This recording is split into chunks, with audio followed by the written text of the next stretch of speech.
Right. So I think it's sorted, yeah? East Africa and Kenya. Am I right? Tell me now because I'm giving the closing remarks.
Good evening, ladies and gentlemen.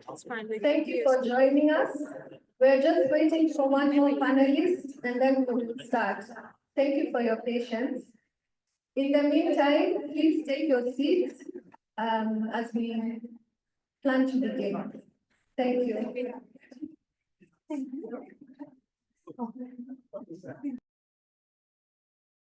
Thank you. Sorry, I didn't know that you are the MC. That's why I was saying, but you are not. We are not on the program of first. But I understand now. I want to do it while standing, but how will I scroll on my? You can. You can. Yeah. Oh, I say, how much hold it? Yeah.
Wait.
Did you switch it?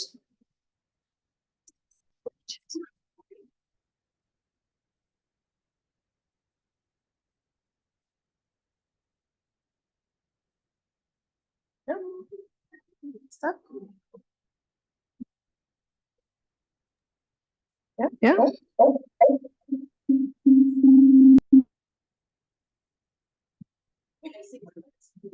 Have to mute.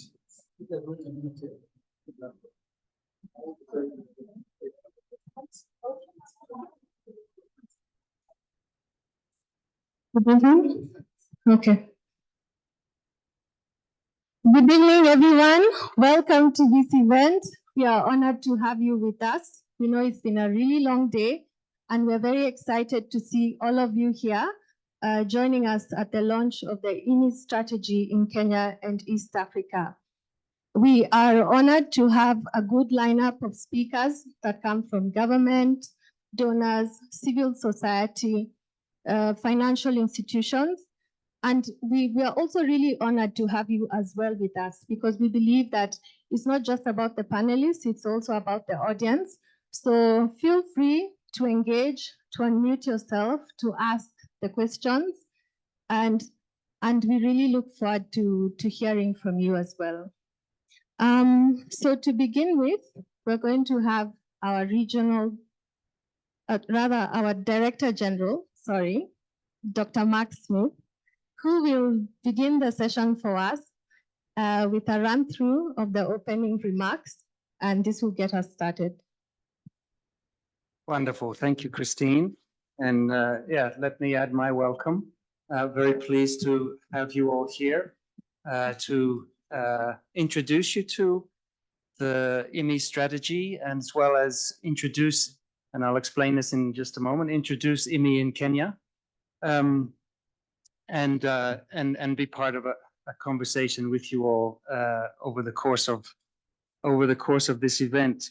Yeah, IWMI's strategy, actually, we launched it last year. It covers 2024 to 2030. But we have the opportunity now with Science Week to launch what are the priorities under the IWMI strategy for East Africa. And then to add to that, we have the opportunity to introduce, as I said before, introduce IWMI's presence in Kenya. We have the honor now of IWMI having some of our staff based here in Kenya, alongside our presence in another 16 countries across Asia and Africa. So we're very, very pleased, and as I say, honored to now count Kenya as amongst the places where we have a home. And we want to make sure, as we develop that presence, make sure that we're starting to work in Kenya in ways that are going to address the kinds of priorities related to water and water management that we have in this country. And to do so in ways that draw upon and build upon and complement our regional office, which is based, as we'll hear more about, is of course based in Addis Ababa in Ethiopia. So IWMI's focus and our mandate is on water security. So we're a CGIAR center alongside our fellow sister centers, but we focus on water, and we focus on water security. Water security necessarily means considering how much water you have. Do you have water of sufficient quality? Are you able to manage water risks, droughts, floods, extreme events in ways that mean that livelihoods and lives and the economy and ecosystems can all thrive together? Water security necessarily means working across food systems and the agricultural sector, but also into energy sector and all the sectors across the economy that intersect with water. It also means working on ecosystems in terms of managing the sources of water that we have, as well as the way they're impacted by our water use, the way they're impacted by pollution that we cause through our use of water. So water security is necessarily systemic, and our strategy reflects that, as you'll see. There's a flip side, though, to that aspect of water in which it intersects with these different sectors, different types of uses. And that flip side is that if you can get water right, if you can get water security right, then you can trigger transformation also across those systems. So as you open access to water, as you enable more sustainable and fairer sharing of water across different uses, as you do a better job of managing the trade-offs amongst those different uses of water in an economy, in a country, in a river basin, then you can trigger changes that ripple through those systems, through water security, food security, energy security, and ecosystems, and so on. So that's a critical part of our work in Kenya, as we'll hear about, in East Africa, across Africa. How do we trigger transformation through water? Our strategy was very strongly informed by a process that we ran for several years ago, called the Transformative Futures for Water Security Initiative. And that was a dialogue that took place across all parts from Southeast Asia all the way across to Latin America, involving 1,000 participants, informing us about what their priorities were, what was important in order to make the changes that are needed to drive future water security. The key point there is to recognize that we have global input into what should be the priorities that shape our focus in IWMI. And related to that too, just a note that for CGIAR ran a set of listening sessions in about 30 countries at the start of 2024. And you know, water and water risks were the second ranked priority of CGIAR stakeholders who responded to that, to those listening sessions. So water is really important. It's really important for transformation in agriculture, for development across economies, for sustainable development. And it's really important to CGIAR stakeholders as well. So let me close there, but thank you again for joining us for this introduction to IWMI's strategy and how we see it addressing sets of priorities that exist here in Kenya and in East Africa. So thank you. Back to you, Christine.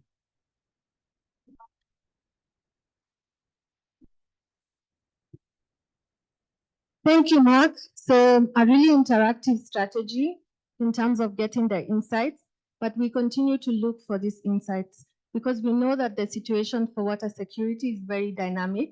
And so we are really keen to hear from you what you think is the biggest priority for a really important part of today as we go through the discussions. Before we move forward, we think it would be good for you to understand the run of the show. And so we have a QR code for you to scan and see the program. So you have a sense of what to expect in terms of the next session. So please take a moment and scan the QR code on the screen so you can access the program.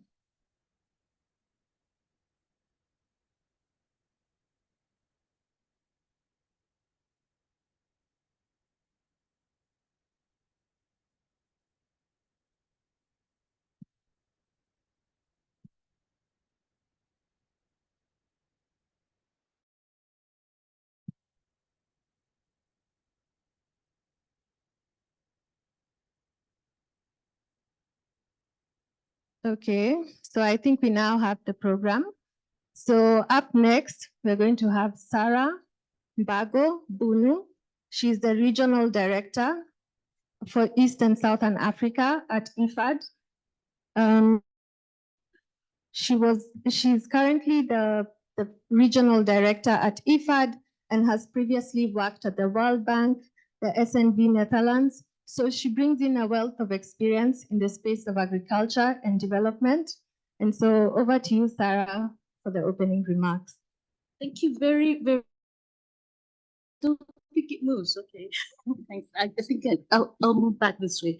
I think the case for what has already been made by Dr. Mark here. So I think my task is very simple and IWMI for inviting me and inviting this partnership. I also congratulate for its establishment, and I really look forward to strengthening those linkages between the IFAD country office and IWMI country office. IFAD and CGIAR have been in partnership for many, many decades, so that our relationship is not new. And we have largely been focusing our investments, our energies towards sustainable rural transformation. So this is really a shared goal and a shared ambition. And what I really think is very, very key is that, our economies have been changing over time. The needs have been changing, and I think that has been expressed here, not only by climate, but I think also population movements, in these economies. And so we see that our member states have different demands and different needs. We have to respond with new and different innovative solutions. And so we are very, very happy that we are able to collaborate with IWMI. I think IWMI is a family that we are really looking forward to scaling up our support so that we can invest in a better and smarter way. I think that is really, really essential. Sometimes as IFIs are very interested to get to the impact, but I think it's also very important to be informed by the data, the evidence, different solutions to manage agriculture, water, and increase water productivity, but also to unlock public and private for the sector. This is also really, really important so that rural communities, and particularly small-scale farmers, get the most value of what we are doing. Ladies and gentlemen, I'm happy because IFAD and IWMI can achieve much more strategically if we work very closely together. And we share this common vision. And as we have already been working, and I'd like to go a little bit more into the experience we've already had, we're happy because there's a very good, strong set of scientists in IWMI, a lot of experience in this region, which has suffered from droughts, climate shocks, locusts. We see, even with all of our combined efforts, that the natural asset base for these countries is actually eroding. And we also know that there's impacts to groundwater.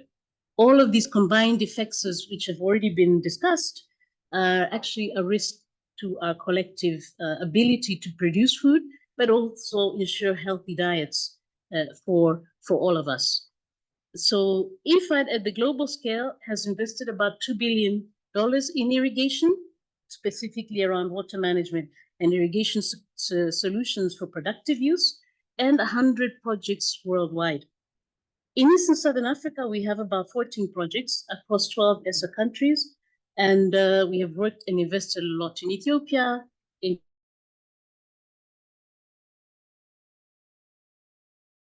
and Rwanda and Mozambique. The world-class research and data that IWMI produces will essentially inform the future direction of our investments. We have just started the IFAD 13 financing cycle that ends in 2029. And so we want to start in a better way. And by leveraging the skill sets and the capabilities and the capacities in IWMI, we hope to do this much better. We also have the experience of the participatory small-scale irrigation development program in Ethiopia, where we have worked together to. We tend to underestimate what that is, and irrigation performance assessments. And this has really translated into improving how we source water and how we manage it, but also how we account for it, because the accounting is really going to give us further breakthroughs to where we should change the way we invest in the technologies that we use. We have ongoing collaboration on identifying and developing business models for smallholder irrigation farmers across the region. And we're doing this successfully in Ethiopia, but also now increasingly in Southern Africa, Zimbabwe, Zambia, Malawi, but the Zambezi in general, and these riparian boundaries where we need to really look at how we can source water better. So to the IWMI colleagues, I see great potential in collaborating in other areas like technical assistance to strengthen project design and implementation, mapping climate risk assessments, feasibility studies for irrigation systems to improve those, testing and scaling business models that we've already started in 2 sites, and really looking at, aside from including solar-powered irrigation systems, what other technologies could we crowd in? Capacity building and training of stakeholders, increasing policy, particularly pricing policies for water, which for political economy reasons have always been very difficult to do. But I think if we work together with our member states, we'll be able to really provide them policies that are fit for purpose today. And also we want to look at institutional strengthening and how we can actually better organize and build on water users association within communities, but also strengthen those linkages with local authorities and strengthen those relationships with water management. And as I mentioned before, really looking at the cost of water and those assets, which are also groundwater. We have always struggled to have proper monitoring and evaluation systems. I think we have AI now, we have all sorts of technologies. I think working together will probably unlock more in terms of collective understanding of the impacts that we're having. And as I conclude, ladies and gentlemen, I believe in sound research, I believe in the science, inclusive engagement, and continuous learning. And even as we aim to build this up, as I mentioned before, those are just the first start of the programs that we have, but we can even go further to scale when we look at the reach of IFAD in this region. So with that, we just want to deepen our engagement. We're excited to work with the entire team, and sitting here with the DG, it's excellent. And I just want to wish you very productive deliberations, and I will follow and engage with some of my other IFAD colleagues who are here. Thank you very much. Thank you very much, Sarah. So just to summarize what I heard from you, that there's lots of opportunities in terms of collaboration to address the issue of water security. We've already identified areas that we can work together, and there's lots and lots of partners. So it's not just IFAD, but really interested to have IFAD on the table as well as one of our key partners moving forward. So to help us participate a little bit more as the audience, I had mentioned that we would like to have this as an interactive session, and also as we await the arrival of the PS, the Ministry of Education, we'd like to invite you to take part in a Menti poll. So you can see on the screen, there's a code for you to scan, a QR code. So you could either scan the QR code, or you could go to menti.com and use the code listed on the screen to help you to access the poll. So I'll just give you a moment to get onto the site.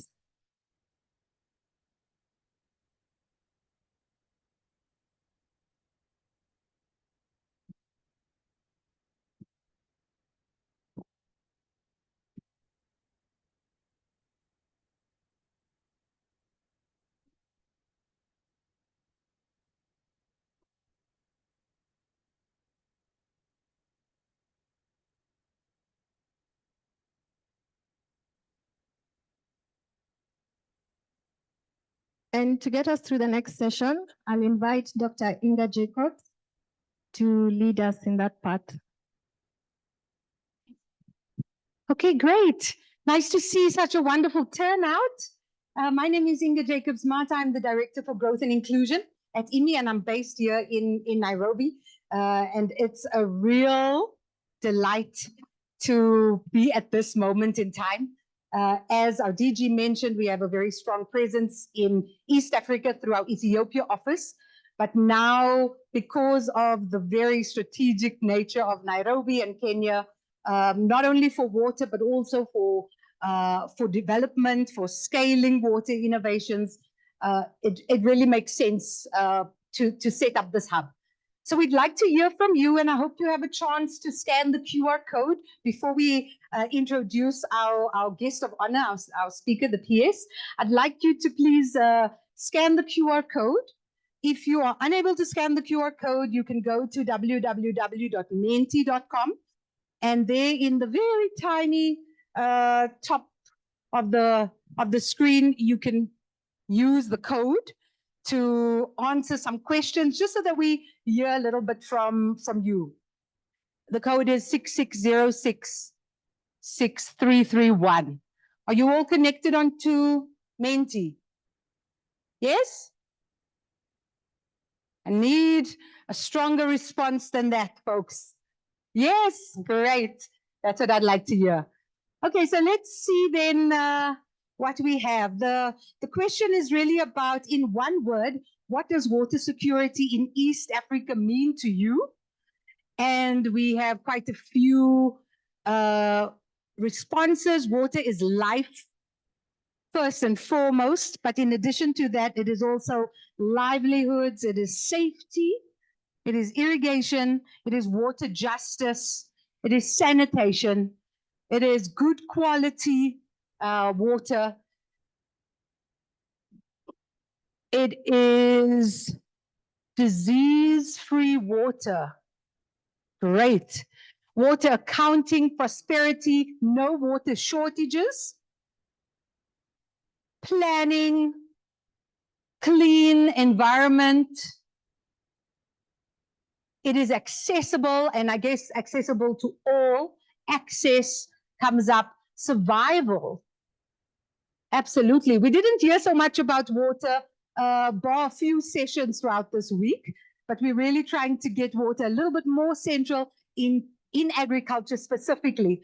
So this is really great that you see the centrality of water in East Africa and Kenya.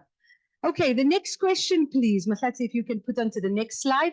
We want to hear from you. What is your primary sector of work?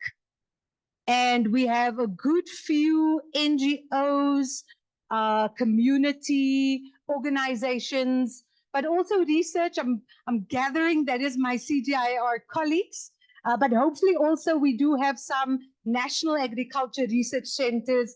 I know we have Asareka here because I just spoke with Asareka, but also hopefully also FARA. We have FARA and other more regional and local research institutions. We have a good amount from private sector, which is quite interesting. And then also government, some development partners.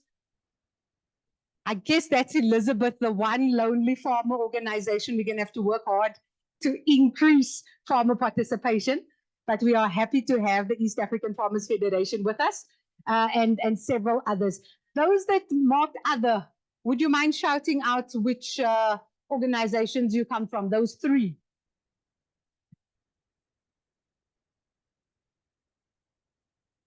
Any others that we've missed?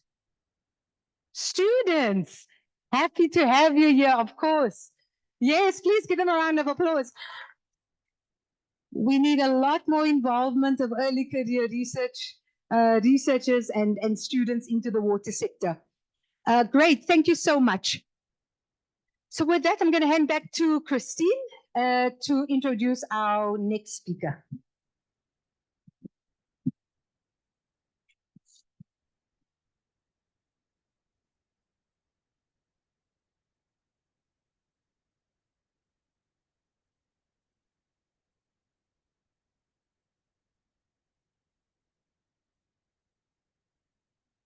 Thank you, Inga, and thank you all for your feedback. Really excited to see the diversity in the room. It means that we have the right people in the room. And it gives me a great honor to introduce our next guest. He's the Principal Secretary, State Department for Irrigation at the Ministry of Water, Sanitation, and Irrigation. We are really honored to have you here with us. Much recently, we were with you at the launch of the National Irrigation Investment National Investment Irrigation Sector Investment Plan, and really excited to see all the policy work, all the good things that you're doing in terms of mobilizing resources for water security in Kenya. Ladies and gentlemen, as we know that it's one thing to speak about water security, and it's another to ensure that it's adequately resourced to bring about the change that we need to see. And so with us today is a leader who has demonstrated this capacity, not just in formulating policy, but also in ensuring that it's adequately resourced so that it's effectively implemented. So over to you, PS Ephantus Kimoto. Welcome.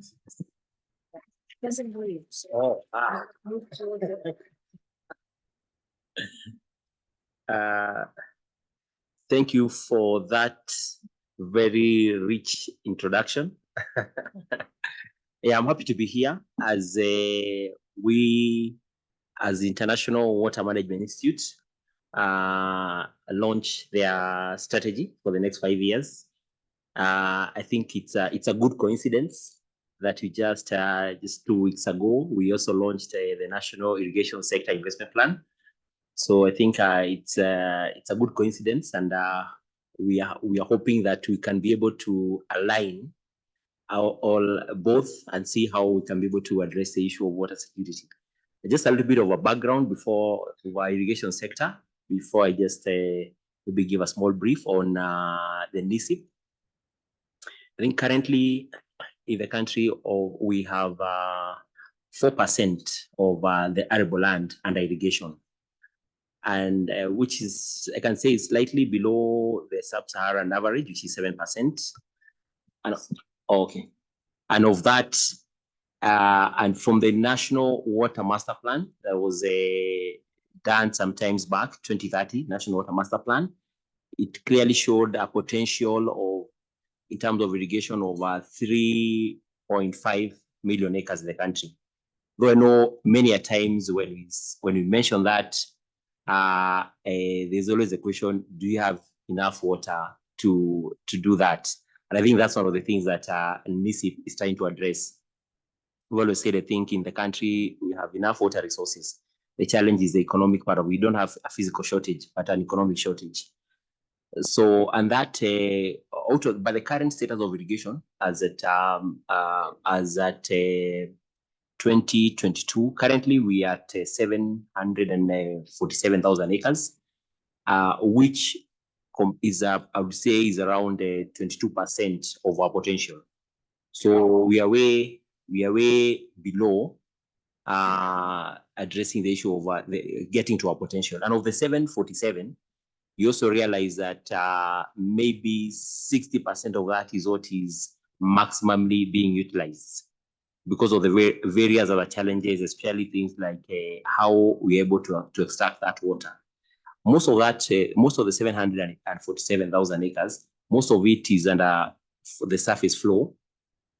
This is the where we get the water from our rivers. So, and some of the extraction has been through diesel pump fed pumps, which at times, because of the cost of diesel, end up being very high in terms of maintenance. And as a result, we find our farmers, because most of that is actually community irrigation schemes, we find our farmers are not able to pay the cost of operation and maintenance. And so NISIP will be trying to address some of these challenges. Then as a country also, we've tried to grow the irrigation sector from approximately 5 billion in 2015 to currently approximately in our budget, the government budget, to around 23 billion. But still that is still not sufficient. In NISIP, our aspiration is to increase the area under irrigation to 1 million acres, which when we increase to 1 million acres, at least we'll get ourselves to 50% of our potential. By so doing, also, we're not looking at just increasing the area under irrigation, we're also looking at the issue of the productivity on the current 747,000 acres. That's the other objective of NISIP. So you have, it's two-phase. We also want to increase the area under irrigation to an additional 1 million, which will get us 50%, and also maximize on the 747,000 acres. But on the both combined, we believe will be able to take us to approximately 50% of our potential, and that will be able to take us to more, will also help us address the issue of food security. You know, as a country, we're importing over 500 billion in terms of food imports. Countries where, like, one key value chain that we import a lot is the rice. We are consuming over 1 million metric tons as a country, but you're only producing 279,000, let's say probably 28% of our consumption. So the bigger percentage we are actually importing from countries like Pakistan, India, and other countries. But if you look at the irrigation potential of such countries like Pakistan, they're actually at 50%.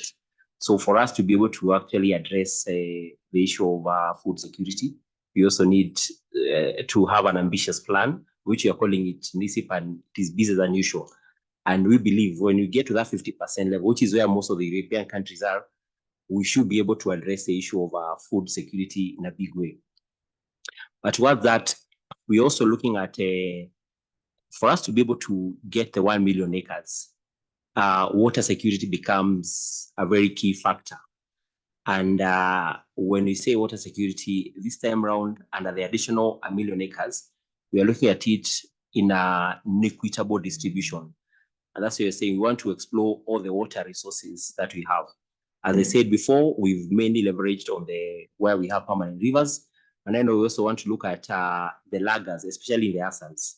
When it rains, you have a lot of water that flows back to the Indian Ocean, causing a lot of havoc when that is the flooding and drought. So that's what we we want to reverse that situation. And so the laggers, we've actually mapped most of the laggers, and we continue to map the laggers so that we can be able to harvest that water and use that water in a productive way. That's why in NISIP, one of the objectives is to actually build water harvesting is key. And in the ASALs, we have of the 1 million, we have a target of 150,000 acres. This spreads across. And this is not just a plan, but it's a plan and implementation. In the next 2 months, we'll be in Wajir County, a county that doesn't have permanent rivers, whereby we'll be doing a water plan of 600,000 cubic. I'm not just doing a water plan, but you're working as a multi-agency, whereby as we do the water plan, the State Department of Livestock are also going to be setting a health center, a disease control center. We have the State Department of Cooperative who will also be doing capacity building to the young youth who are there, who will be running that feedlot. Basically, that water plan we're turning into a feedlot system, whereby we'll be having youths managing it and trying to develop the value chains, enhancing the value. First of all, doing fodder, we'll have irrigated fodder, and also will enhance the value chain of dairy milk and meat. So we have in the plan, the ambition is to put 450 feedlots across the country, more so in the ASAL counties, and each feedlot to approximately do between 100 acres to 500 acres of fodder. So that's part of the plan. So that shows that this time around, when we talk about water security, we are looking at it in a broader perspective, ensuring there is equity. Also, another key objective of NISIP also is to look at water efficiency. For a long time, irrigation water has been taken in as a social good. We've not been charging. So we are developing an irrigation tariff framework. It will have different tariffs. This is to ensure when people pay for something, then they're able to utilize it well. So that's one of the things that we're also doing. So we're working with our farmers closely, showing them the importance of water and how the water can be used as a not as a social good, but as something that can be able to give you some economic benefits. And that way, they'll be able to see the need not only to pay for operation and maintenance, but also be able to pay for the water tariff. Matters of operation and maintenance, in the strategy, we're also looking at how we can be able to reduce the cost of operation and maintenance by solarizing the old diesel pump-fed pumps. So, and in some situations, especially that is now in the public schemes. I think for those of us who did GHC, remember the likes of Pekera, the likes of Bunyala irrigation scheme and the likes. So there where we are not doing solar, we are also trying to change them to gravity. So that will ensure the operation and maintenance cost goes down. And as a result, that will also increase productivity, because whatever is being used on operation and maintenance can now go to farm inputs, and that can increase productivity. And when you increase productivity, I think it will also lead to water efficiency and maximum utilization of the irrigation infrastructure that we'll have put in place. NISIP also is also going to be a big opportunity for job creation, apart from just what I said earlier for issue of food security. We are looking at 1 acre on average creates 2 direct jobs and 5 indirect jobs. We also see NISIP also has among the pathways, just one that I mentioned passionately is the one for ASAL. We also have another pathway called FLEED. FLEED is a farmer-led irrigation development. This is where we are talking about small-scale farmers, the individual farmers who have their own farm, but they have access to water, some of them, but they cannot be able to access the equipment. On this pathway, what you're doing first is to try and create awareness, because you're working with partners, especially the private sector, who have various equipment, various technology, which can help us in efficiency, and at the same time, which can help us to do some good monitoring. So in this case, we are trying to create awareness. We'll also be standardizing, because when you standardize now, then you're also able to help the farmer, so that you make sure the farmer, at times we've seen a situation whereby the farmer gets an equipment that is way too, maybe the capacity is way too much compared to where the plant, wherever is doing irrigation. So in this case, when we standardize, we'll be able to give the farmer, we'll ensure the farmer is buying the right quality, and at the same time, is not spending too much on what he should not be spending. So in that pathway, government path will be more to create awareness, but we're also working with our development partners, where from our development partners' perspective, we'll also be looking at how can we bridge the affordability gap. In this case, if we are talking about an equipment, a solar equipment farm going for 80,000, we are seeing a situation whereby we can give a rebate together with the development partners. Instead of getting it for 80, you get it at 40. But the 40,000, the farmer gets a loan probably, and the loan maybe is a blended finance whereby the farmer contributes maybe 10%, and the other balance of 40% is funded by probably a private sector bank, but given a guarantee. And that's how. So the other objective of LISIP is actually to catalyze private sector finance by de-risking what was being found as risky. You know, for a long time, agriculture is considered a risky venture, and irrigation comes in to de-risk that part of agriculture being a risky venture. If you look at the statistics in the private sector, banks have actually done 3% in terms of if you look at the loan portfolio, most of the banks in agriculture sector is 3%. This is something you want to increase. You're hopefully we can increase that to 30%, and this is through some of those suggestions that you've given. You look, agriculture contributes in the country to almost 21% of our GDP, and the other value chains contribute another like 27%. And in terms of job creation, agriculture gets up to 75%. But if you look at the investment in the private sector, it's around 3%. So those are some of the things, the interventions we want to get into, and we believe irrigation is one of the solutions towards addressing that. We've also seen in the other pathway we have, I think I've talked about the public schemes, which mainly is trying to ensure efficiency in operation and maintenance. We also have a pathway called corporate agriculture.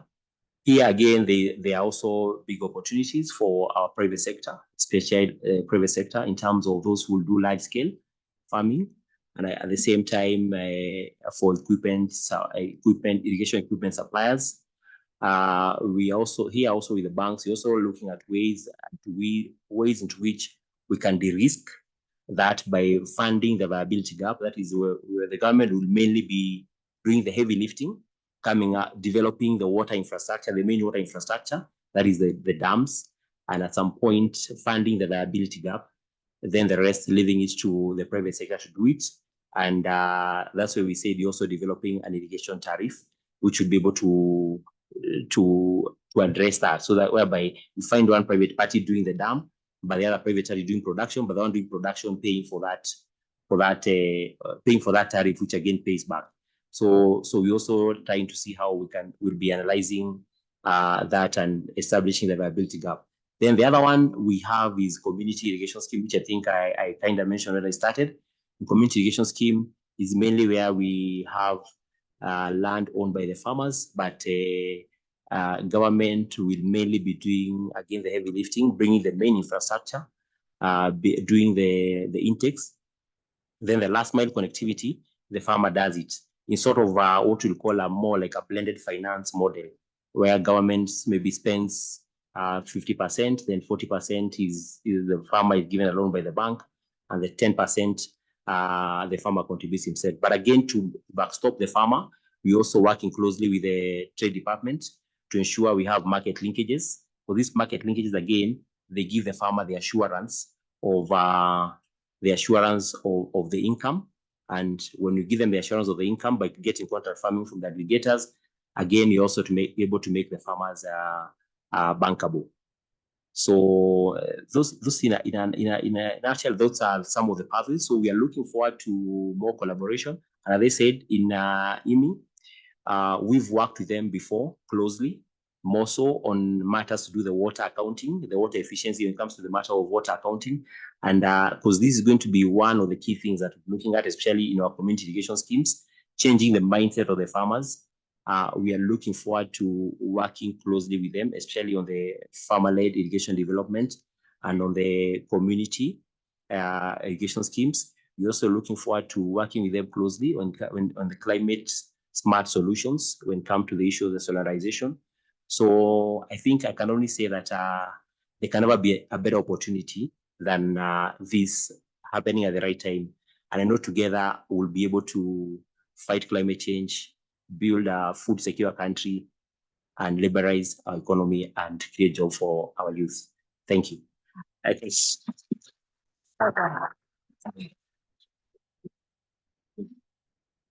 Thank you very much, Your Excellency, Ephantus Kimoto. We are very excited to hear that the government is embracing a more dynamic plan. We've heard about the ambitious plan for expansion. He's talked about diversifying the funding stream, so lots of blended finance to de-risk. We've also talked about inclusivity, so ensuring that different groups in the community are accounted for. And lastly, he also talked about the interests of the farmer, because we know that we have to keep the farmer at the center. So as we reflect on that, that's the government's plan. We are going to go in the next session where we're going to discuss IWMI strategy. But before we do that, please take note that there's a form going round where you need to register yourself.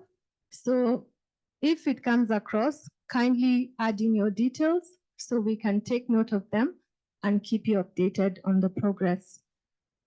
Next up, we are going to share with you IWMI strategy, and we're going to do this on 3 levels. So to begin with, we're going to look at it from the global level. So thinking through how it looks like at the big picture, vision, and how we intend to roll that out. And then we're going to bring it down to East Africa and finally to Kenya so that it's contextualized. And I want you guys to think about the strategy, even as you reflect on what the government has promised in terms of the next steps. And as you think about how IWMI is hoping to contribute towards this country's strategy, as well as others in the region, you'll be able to contextualize that from global to regional and then country, after which we'll give you an opportunity to ask your questions. So I hope that sets the stage for everything. And up next, I'd like to invite Dr. Rachel McDonnell. She's our Deputy Director General at the International Water Management Institute and will be presenting to us the global outlook. Over to you. First of all, I would like Principal Secretary Kimoto to just say one last thing, if that's okay. I think I forgot one thing. So let me just say exactly the said. And I officially open the event.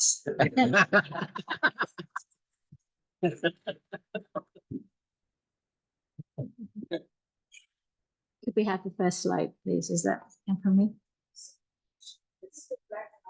Oh, there was a little bit of a blackout. And so I'm going to speak a little bit and then the slides will catch up a little bit afterwards, if that's okay with you.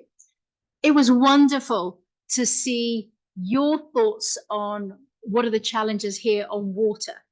And you came up, water is life, water is productivity, water is transformation, and water is risk. It's about food security. And the comments, though, those words that you delivered and fed through to us are exactly what we were hearing across the world and even here in East Africa. It was about how do we really address the many challenges for water. We know no water, no food, no water, no life. There are many parts of water. Water is complicated. So yes, we use water for growing crops and to try and support a country's food security, but it moves. It's also used by many different sectors. As the permanent secretary, Principal Secretary Manama, we use it for drinking. We use it in generating energy. Now, if we had been sitting in Zambia, those power outs would have happened a lot more regularly because the rivers are low at the moment and the hydroelectric power generation is failing. So we use water for energy. We use water for industry. We use it in tourism. So we can see that water is critical in so many aspects of our lives, in our communities, and for our economies. So we need to, as we think about water for food, which is what the CGI very much focuses on, we have to bring in a whole lens of a system. And it's that whole water system that we have tried to reflect in our strategy. Are there any slides? So what we were able to do is we were able to break down our strategy into 3 areas of effort. The first one is about managing global water risks. Now, if we came up with an image of what is water like here in East Africa, it is often, when you hear the international news, it's the drought or the flood or the poor water quality. So we know that water risks are unfortunately increasing in intensity, increasing in frequency as La Nina and El Nino. You will know how it's coming. And the biggest problem is that our farmers and our industries and our people are having little time in between to respond. So no sooner is a region hit by a flood, 2 years later it's hit by a drought. And we're seeing this, and unfortunately the climate models give very little hope for this. So it means we need to be able to adjust to these increasing global risks. So we are, as part of this, as part of our work, we are looking at what can we do to mitigate water risks. Well, to be able to mitigate water risks, let's try and deal with the situation to start with. Maybe it's drought resilient maize. Maybe it's new irrigation systems. Let's get that 100 million acres here in Kenya. Maybe it's about early warning systems. Maybe it's about on-farm practices. But maybe it might also be in developing innovations away from water and food that can help those systems. So we are looking at mitigating water risks. We are also, so risks from droughts and floods are reduced. This is what we're hoping for. We also need to be looking at how we can help climate mitigation. What can we do in terms of carbon offsets? Those solar irrigation pumps you spoke about are an important aspect of that area. We know water pollution can be managed. As those water flows become less, our water become more polluted. So what can we do to reduce that? And then looking at fragility, conflict, and migration. We have, on many of the sessions today, we've been looking at the humanitarian responses. Unfortunately, here in East Africa, and even here in Kenya, where you have some of the largest refugee camps, what can we do to be able to overcome those risks that lead to fragility and conflict and migration? What can we do with the communities that are impacted with this? There is much that we can catalyze, but that's very much in partnership. Our second strategic area is about global inequalities. And Principal Secretary, you spoke about that. You spoke about youth, and we know it's about water is managed so that everybody has equal access. And you spoke about tariffs, and we know that's one of the ways of being able to invest in water so we can increase that access for all. We understand that women, youth, and marginalized groups are some of the most affected. So what can we do to reduce that global inequalities? Again, access to jobs in water, access to women being given opportunities to be able to gain the skills and the knowledge, particularly as more women become farmers. And it's about income and livelihoods. And something that came through was you talked about the value of water. And whilst we talk about the economic value of water, we know it has many other values of spiritual and in other areas. And people can bring those different ways of managing water into it. It doesn't have to be a very biophysical economic base. We can bring that and to build that responsiveness to that. Next slide, please. You spoke about managing water sustainably. Because there are these increasing strains on water, what can we do to increase efficiency, to increase productivity, to increase the area that's under irrigation? Many of our countries in East Africa, there is a huge irrigation potential, and it needs investment and it needs income to be able to frame that. But we want to make sure as we bring on board those, we don't over abstract the groundwater, we don't over abstract the river systems, or that as we're developing this, we are looking after our highland areas and being able to bring nature in to be able to deal with some of the challenges that come with managing our watersheds and being able to look at that. So we can link across the water, energy, food, but also environment nexus to make sure that those biodiversity systems, those ecosystems are there supporting the work we do. We are seeing a huge investment and interest in investing in infrastructure here in East Africa. We're seeing banks, we're seeing those ideas coming in. And what we want to be able to do is ensure that as those investments come in, there is trade-offs across that water, energy, food nexus. It cannot be investment in one area if it damages another area. So we are looking at that sort of information systems trade-offs on both the built, natural and groundwater storage as we look to support the economies and the developments here. Next slide, please. So to be able to do that, this is our strategy. This is our areas of research and innovation that IWMI brings to our new Kenya office, very much building on what we're already dealing with in East Africa. So mitigating water risk, managing water sustainably, and reducing, overcoming global inequalities.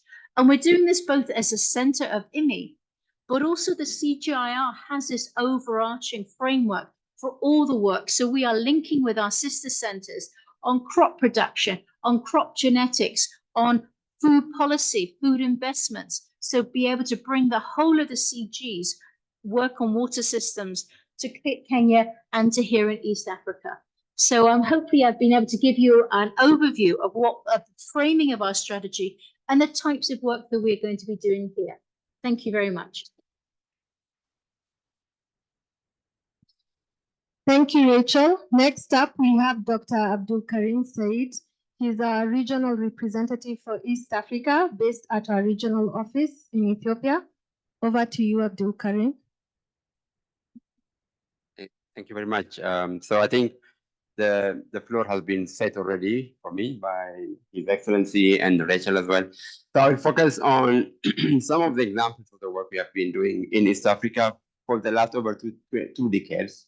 IWMI started, opened its first office in East Africa in Ethiopia in 2003. So we have over 2 decades of presence in East Africa. So we've been working in Ethiopia and Kenya, in Uganda as well, partly in Sudan.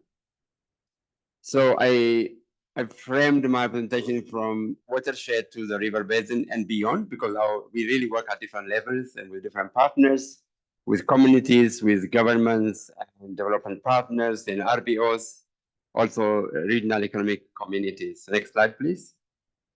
So just give you a glimpse of some of the examples we are doing. Now here, we're talking about flood disasters, and very common, it has become more prevalent in East Africa. In many of our countries, the same location is affected by flood and drought in different years. And one of the findings of our research showed that although at government level, there are some forecasts being made, that information is not going down to the communities, which need to be strengthened in terms of preparedness. So one of the innovations IWMI has been working on was community-based flood early warning system, which was piloted in Ethiopia in the Kaki town, which is drained by one of the rivers that passes through Addis Ababa. And this involved using the community and citizen science to collect data, to disseminate early warning information, and communities acting based on that early warning information. This has led to reduced damage through community engagement, and early warning and communication. So it has been very effective in the Akaki catchment. So we are trying to link what the government issues as early warning with the community preparedness, and then trickling down the information all the way to the communities. Next slide, please. So one of the other problem areas we are addressing is land degradation. In many of East African countries, land degradation is very prevalent because of unsustainable agricultural practices as well, because of, again, the weather. So again, here working with communities, IWMI developed different options for addressing land degradation, different types of innovations, and mapping out those innovations, which kind of innovation can work under different contexts, because they have to be locally informed, and locally they have to really be custom made for the local conditions. So what you see in the slide is on the right-hand side is the community participating in, one example here is plugging a gully, a big gully created by a big erosion. So this has led to change in behaviors of communities, actually, how they really treat their land.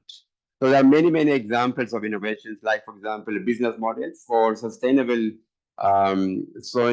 especially sustainable landscape management, because one of the findings of IMI research was that when this kind of projects are externally financed, the moment the finances withdraw, and that all interventions they fail.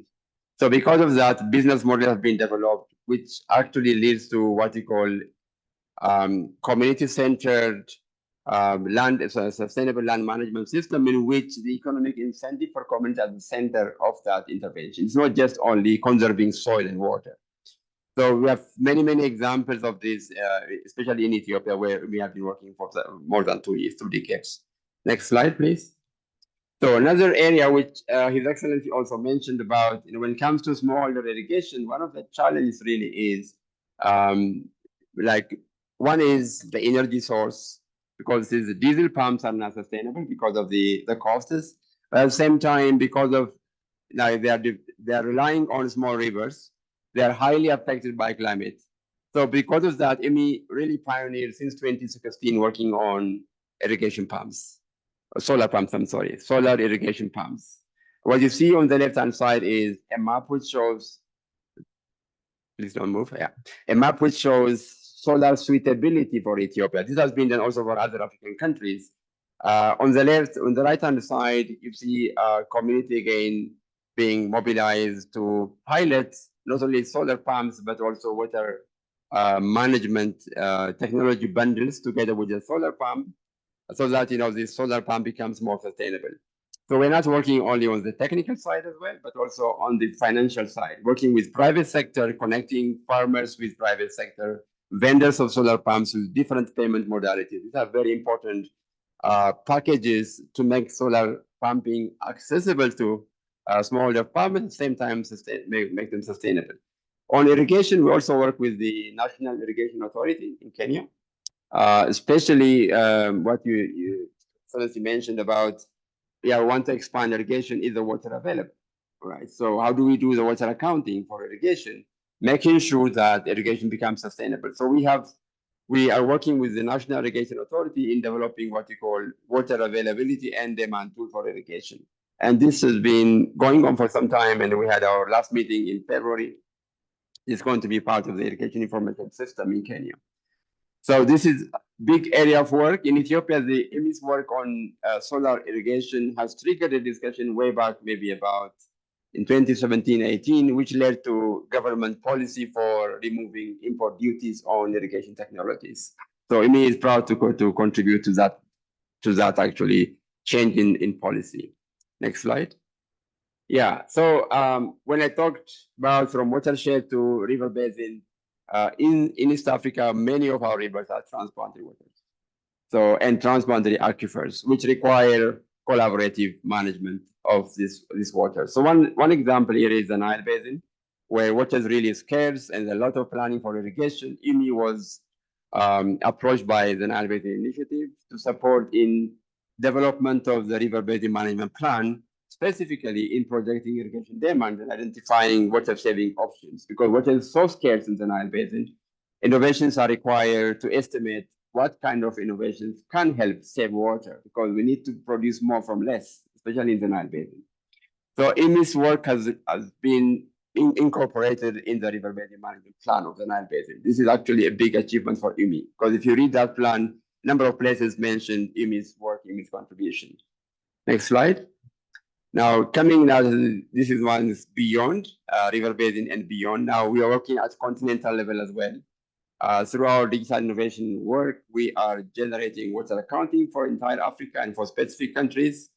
This is really huge work, huge data being generated to address water data gaps in Africa.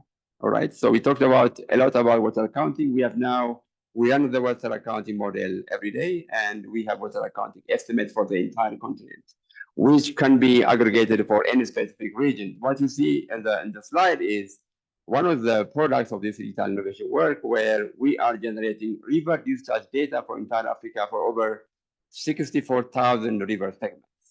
And this is based on satellite remote sensing data and then models which rely on that data.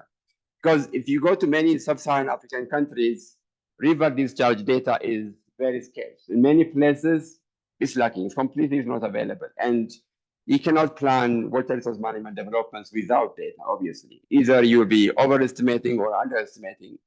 Your design will not work. So for this reason, one of the focus of this work is really to make water data available based on satellite remote sensing data, wherever available, also calibrated using ground observations. So this work, we also are supporting AMCAO, the African Ministerial Council on Water, especially monitoring of the SDGs through their WASMO, the Water and Sanitation Sector Monitoring System. So we generated a number of indicators for them where ground-based data is not available. And that data was shared with them and that's being reviewed by the member states. So quite a number of work. This is just some of the examples of work we are doing in East Africa and some work in Kenya and Uganda. Especially one thing which I want to mention before I close in relation to irrigation is we have developed what we call the irrigation quality management system for the 3 countries. We worked again with the National Irrigation Authority here, with the Ministry of Irrigation in Ethiopia, and then the same in Uganda. This was in support of FAO, because the many irrigation projects, they fail because of, again, the lack of quality management system in the design, in the construction. So to alleviate that, we are approached by FAO to develop this quality management system, which has been concluded now, which is available also for all the 3 countries. So with that, thank you for your attention. If you have any question, I'll be very happy to respond to them.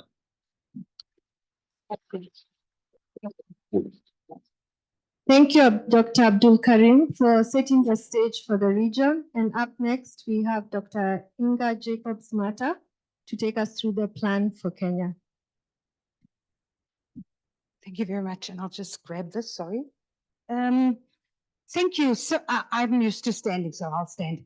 So what can a global research for development organization that is now the new kid on the block in Kenya offer partners, right? And I just wanted to briefly go through that. Oh, next slide, this doesn't work. Next slide, please. So first of all, it's really about the strategic fit. As the PS mentioned, the focus here really on how we expand irrigation, but also how we align with national priorities. And after quite an extensive policy review, mapping our projects, mapping our work also to the government priorities, we're really happy to say that in Kenya, we are really responding to the needs of the government of Kenya and partners through Vision 2030, through several of the beta pillars, particularly those around digital agriculture, SMMEs, a whole host of other areas, and of course, NISP. This is really about how do we, as a technical support partner, help to scale farmer-led irrigation, help to crowd in or support the development of the appropriate business models, right, to be able to reach impact at scale. And that's really what we're trying to do there. But most of all, we're trying to work, as we do in so many countries around the world, to support local partners to tackle the very real water challenges that they face. We know in Kenya, major issues around water scarcity, especially in the arid areas. We know water quality is also a challenge, but also the service divide, the service gap between rural and urban populations, as well as addressing the needs of the youth and how we can support job creation for youth in the water sector. So really that is about how IWMI has a very deliberate effort to address these kinds of challenges. And how do we do that? We do that through several portfolios, looking at, of course, innovations and how we scale innovations. We're a research organization, so that's about scaling irrigation, but it's also about remote sensing. It's about developing digital twins for river basins, a whole host of areas also around climate risk. Early warning systems, the PS spoke about multi-hazards, and that is quite a big portfolio that IWMI hopes to support on. But also there's a really strong portfolio around gender and socially inclusive approaches. How do we really address the needs of women, youth, and vulnerable groups, farmers, in our scaling endeavors. And then lastly, in terms of sustainability, this is really about how do we support nature-based solutions to scale? How do we work on decentralized wastewater treatment? So IMI is really about the small guy, right? We are focused on meeting the needs of smallholder farmers, and our work in decentralized wastewater treatment is just one of them, but also our work in circular economy. We do quite a bunch of work around different types of circular economy business models, alternative proteins, and the like as well. And then in terms of our edge, if I can call it that, or at least our niche in Kenya, we are proud that we now have a dedicated office in Kenya, in Nairobi, that is hosted by our sister organization, the International Livestock Research Institute.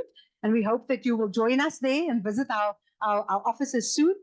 But it's also about bringing our growing global footprint to really realize local needs in Kenya. So bringing that global expertise and grounding it in local realities is very key for us. Thank you. And maybe just to go back, one thing to say, the diagram on the right, I'm not sure if you can see that. It's not a spaghetti and meatball business. It's really about mapping our portfolio to addressing food, water, and climate security in Kenya through very targeted engagements with key donors like IFAD, SDC, CGIAR, several others as well. And then all of that in response to meeting national priorities. Thank you. So what we are doing at the moment, our current focus, as I said, is really about developing digital tools, smart irrigation approaches, bundling these with finance, with policy options, using remote sensing to really look at where we can scale irrigation, where is it most feasible. We also work a lot on nature-based solutions, as I mentioned, black soldier flies, decentralized wastewater treatment, but also soil and water conservation, as well as how we scale climate smart agriculture broadly. Then in terms of inclusion, the focus really on gender and social inclusion mapping, really trying to meet the needs of stakeholders, as I mentioned before. And also particularly in Kenya, it's about supporting the youth agripreneurship model. That is really quite a dynamic model in Kenya. How do we support as a technical support partner? Then in terms of policy and risk tools, we're really delighted to hear about the tariff policy work of the department, and that is an area where IMI can also play a key role. We are now the Secretariat of the Global Commission on the Economics of Water, which is quite a huge and influential body globally. And so bringing this global partnership around water pricing, I think is really key, and there's some really exciting things we can do in Kenya. And our key partners, we already have quite a bunch that are already established, from the ministries to CALRO, WFP, the Nature Conservancy, but also because of the focus in Kenya around private sector engagement, we have hosted agribusiness accelerators, and we're really proud of those partnerships with the likes of Sun Culture, with the likes of the Insectary, and several other partners, where we provide a very tailored technical assistance to agribusinesses for them to reach scale through innovation scaling. Thank you. And the next slide. Now, where we're going to, I think our focus for 2025 is really about the underserved zones, the arid regions particularly. We're really wanting to do, we see a need there, and we can partner with those working in these areas, but also informal settlements. The work on the resource recovery, water quality, decentralized wastewater treatment has a very real bearing on our informal settlements, particularly in Nairobi. And then supporting youth-led ventures. How do we strengthen capacity of youth in the water sector through agribusiness, through job creation as well?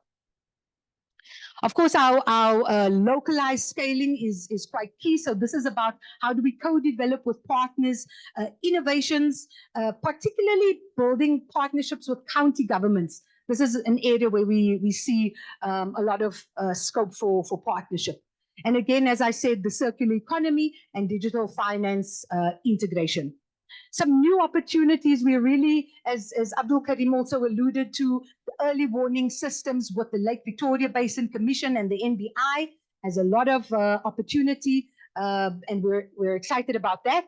We also have a new project starting very shortly around scaling water buns, particularly with the Tegi Mio, I think that is, Julia, and Just Dig It. These are some local partners where we're working on scaling water buns. And lastly, the urban circular economy. There we're working particularly with the African Development Bank, but also a burgeoning partnership with Nairobi Rivers Commission. We're really excited to see that unfold, as well as some of the other partners listed there. So we look forward to working with you all and to growing this portfolio, but more importantly, I think it's really about being very targeted in what we can do in Nairobi. It's not a big office, but it is a strategic office. So we're really wanting to work on the scalable solutions to reach impact. Let me stop there and hand back to Chris. Thank you.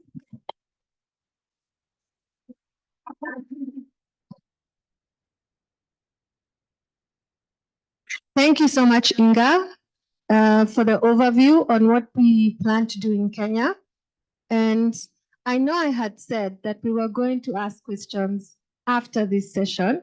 However, I'm looking at the time and I'm thinking perhaps we could have the next session, which is the panel session, and then have a joint Q&A, both for the panelists, but also thinking through the strategy. So if you can please bear with me on this one, just in the interest of time, because we know it's been a long day and we don't want to keep you here longer than we had intended. And so with that, I'd like to thank all our colleagues who are with us for the intro session. Thank you for your inputs. They were highly appreciated. As well, I would like to invite Dr. Josie Kamanda, who will be leading us through the next session, which is the panel session, who will invite our panelists so that we can go into the next discussion. Thank you so much.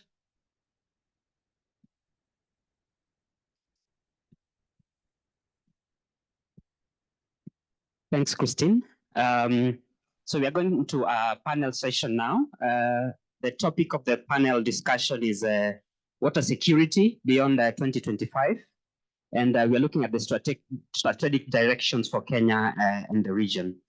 So with that, I'd like to invite the panelists to the Peter from the World Bank, Kelvin from Agnes, Elizabeth from the East Africa Farmer Federation, Cindy from Sun Culture, Commissioner Kiolo from the Nairobi Rivers Commission.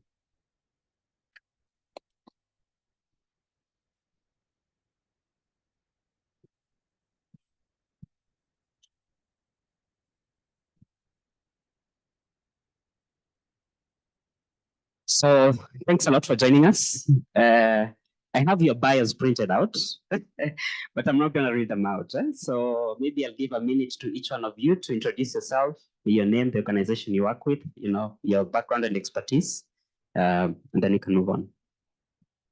Sure, thank you for having us.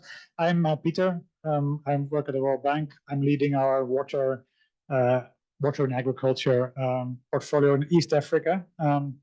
And prior to this, I was leading that globally and now focusing here in this part of the world. Hi, everyone. My name is Elizabeth Nsumadala. I'm a Ugandan coffee and banana farmer and the president of the Eastern Africa Farmers Federation, which is a regional body that brings together 25 national level farmers organizations in the 10 countries of Eastern Africa. And for purposes of comfort of our peers, I'm seated here with a mandate from Kenya National Farmers Federation, the Cooperative Alliance of Kenya, Kenya Livestock Producers Association, and Women Farmers Association of Kenya. Thank you. Yeah, thanks very much. My name is Calvin Mutadende. I am a research fellow at the African Group of Negotiators Expert Support. In short, Agnes. Agnes is not a lady, it's an organization. What we do mostly is the interface between science and policy making. So we support a lot of policymakers in not only developing policies, but also in implementation of those policies. We are also heavily involved in supporting negotiators as they go to the UNFCCC to defend our positions, let me say that, with evidence, of course. At the African Group of Negotiators Expert Support, I will lead our work around climate science, policy, and practice. Thank you very much. My name is Commissioner John Kioli. I'm from the Nairobi Rivers Commission.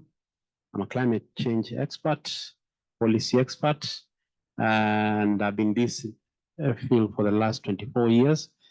It's a pleasure to be here. Nairobi Rivers Commission is mandated by the president of this country to coordinate the issues around the rivers of Nairobi regeneration. We have an ambitious plan of managing that, and quite a lot of work that we've been given by His Excellency the President of regenerating. So maybe in the course of my discussion, I'll be able to unpack a little bit. Thank you. Good very late evening, everyone. My name is Cindy Shiguli. I am the head of ESG at Sunculture. Sunculture is a solar irrigation solutions developer, developing company for smallholder farmers in Kenya. My background is in environmental science and environmental law, and I'm very passionate about the topic of agriculture, hence my presence here. And I also made sure to attend, despite not feeling very well, because I knew Sunculture was going to be name dropped, and someone had to be here to take the credit.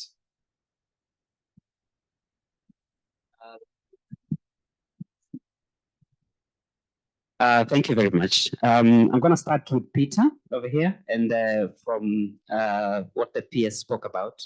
The government of Kenya recently launched NISIP, a very ambitious plan, very broad goals.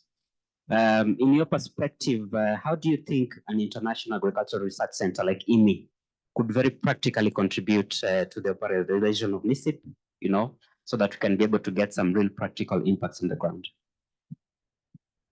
Thank you. I carried it because this is our Bible, and it has a very important chapter 10 that our ministry always keeps reminding us. It has a chapter which is empty, which is to be written by each partner. So I think that what NISIP does, and we very much support it, is a government document, but I'm here to just sing the praises to NISIP, I think, because it's a very important document to have a coordinated approach in a country that says this is how we want to work with each of our partners, with our equipment suppliers, with our farmers unions, with our financiers, with our research agencies, and everybody has a role in this. So I think that's very important, and it doesn't have only one model for irrigation development. 5 pathways, PS talked about, I don't have to repeat. Actually, my contribution can be very short, everybody said, because I think the main thing that I see a research institution like IWMI do is supporting the scaling, right? We as the World Bank and IFAD and others, right, bringing finance, and we bring thinking, and we hope so, but the implementation, the capacity or to actually deliver on all these ambitions is enormous. The one thing, when I read the strategy, the word irrigation in East Africa wasn't really combined, and I hope that's a mistake, but it is a thing that we often do, right? We talk a bit around the subject. We say, oh, climate resilient, this and that. No, it's irrigation. It's very simple. That's what it is. It's using the blue water we have to manage the climate shocks that we have. And that's called irrigation, and that needs to expand. And we need to learn from regions where they have overexpanded, but that's not our problem. Our problem is lack of access, and we need to scale. And how do we scale in a context in which we don't want to build large-scale government bureaucratic pieces of infrastructure, but really encourage the private sector on this panel and many others that that are not names dropped but are still here. How do we get them to work? So I think it's scaling, and then scaling innovation, scaling research, scaling financial delivery mechanisms, and then to document, to have benchmarks, to know where we are, where we want to go, how we need to adapt, and I think that is a big thing. And then for a regional research institution, because you're not Kenyan, you are regional, global, everyday. It is about seeing how we can take lessons like this one from one country to another country, and how we can challenge countries to really improve, innovate, and so on. And I think that's the role I very much see of CG in general, but in our field of IMI. And I'm delighted you have an office here and a strategy that should have irrigation involved. And then I think this country is really happy to have IMI hosted here. Now, one small thing, since you are in the ILRI office, I do think it's important to start talking about the livestock aspects of agricultural water management, right? We talk about these things very separately, but much of this country needs water management in that space. Yeah, thanks a lot. Especially the last point is quite important. We normally think about irrigating crops, right? But livestock sector plays quite an important role in Kenya as well. I think NISIP is the first ever plan we have for irrigation, right, in this country since independence, and probably one of the first in the continent. So, great. Good job, Principal Secretary. Telvin, Agnes plays an important role in connecting, stakeholders, policymakers, researchers around strategies and actions on climate change. And we've heard that water is quite central and at the heart of climate resilience, whether it's about mitigating water risks or managing water sustainably. From your perspective, how do you think recent, law reforms on water or institutional frameworks will contribute to rural water access to farmers, especially in the context of the vision, 2025 vision for water in Africa? Yeah. Yeah, thank you very much, Joseph. But before I get to that question, I think it's important to recognize the importance of the African water vision for 2020. It's among the first documents on the continent to actually document and give a strategy on a crisis that it had foresight on, and that was the water crisis. And we're currently actually living through that crisis of water in the continent. If you read through the vision properly, there are 10 key themes, but of these 10, 3 stand out. One on sustainability, the other one around equitable access, and then the final one, unlocking the potential for water and development in the continent. So now back to your question. I think, and I think the PS will tell you, it's very hard to measure the effectiveness, particularly in the policy space of policies, particularly the strategies and these visions. But it's not impossible. We can approach it this way. Let's see what works, particularly when you're looking at the Africa Water Vision for 2025 with regards to rural access, and what didn't work so far. Because coincidentally, this is 2025, and this is because this was put in place in 2000, right? Early the 21st century, and 25 or so years later, we are here now actually living the problems and the threats that vision document predicted. So what worked? What has worked with regards to water rural access? Number one is that there are now in many African countries water regulations, water acts, and water laws in place. And I'll give you an example since we're in Kenya, and I think PS mentioned something about this, is that in Kenya, how at least we formed our policy framework, we have the Water Act 2016, and then we have, of course, the several regulations there. We have the Water Resource Regulation 2021, we have the Water Service Regulation 2021 as well. And then we had, of course, the Water Quality Regulations, which is back in the MCA for 2006, right? So we can see this, of course, Kenya is different from other countries, but we can see this structure being replicated all across Africa in terms of the acts and the several regulations to enable the government to strengthen its governance, but also develop water resources within the country. What also worked is that there are also institutional arrangements now in place to carry forth those laws and regulations. And this is also across most parts of Africa. We have, I'll give an example for Kenya again. In Kenya, we have the Water Resource Authority. And then we have, of course, the National Water Harvesting and Storage Authority.